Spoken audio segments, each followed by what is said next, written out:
মাছ চাষ করতে হলে অবশ্যই আপনাকে মাছ কাটাই করতে হবে, অর্থাৎ আপনি যে পুকুরে মাছ চাষ করতেছেন ওই পুকুর ব্যতীত আরও আপনার একাধিক পুকুর থাকতে হবে, যেন এক পুকুর থেকে অপর পুকুরে মাছ আপনি কাটাই করে দিতে পারেন। কাটাই করা অর্থ হচ্ছে যে আপনি যে পুকুরে হচ্ছে মাছটা ছোটো থেকে বড় করছেন সেই পুকুর থেকে আপনাকে অন্য পুকুরে মাছ পারাপার করতে হবে।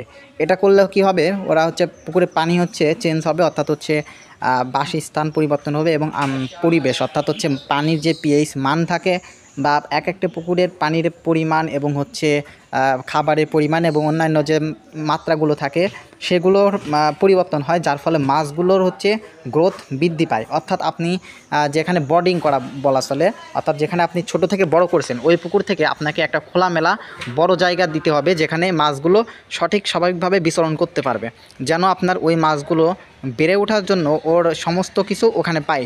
অর্থাৎ এই ছোট পুকুর অর্থাৎ যেখানে আপনি ওদেরকে ছোটো থেকে বড় করছেন এই পুকুর থেকে ভিন্ন পুকুরে আপনাকে ট্রান্সফার করতেই হবে। এর ফলে আপনার মাছের মানে ওজন বা গ্রোথ এটা অতিরিক্ত বৃদ্ধি পাবে, কারণ এখানে হচ্ছে মাছ অতিরিক্ত থাকে, গাদাগাদি থাকে বা এদের যে খাবারের যে পরিমাণ এটা এখানে মেনটেন হয় না। কিন্তু যদি আপনি বড় পুকুরে দেন ওখানে সে সহজে বিচরণ করতে পারবে এবং নির্দিষ্ট পরিমাণ ওর খাবার, ও যে পরিমাণ খাবারের প্রয়োজন ওইটা খাইতে পারবে। এই জন্য আপনার যদি পুকুর থাকে তাহলে অবশ্যই আপনাকে সেরকম একটা ব্যবস্থা নিয়েই মাছটা চাষ করতে হবে। ধন্যবাদ সবাইকে, আসসালামু আলাইকুম। আর আপনাদের কোনো প্রশ্ন থাকলে অবশ্যই আপনি আমাদেরকে জানাতে পারেন ইনশাল্লাহ।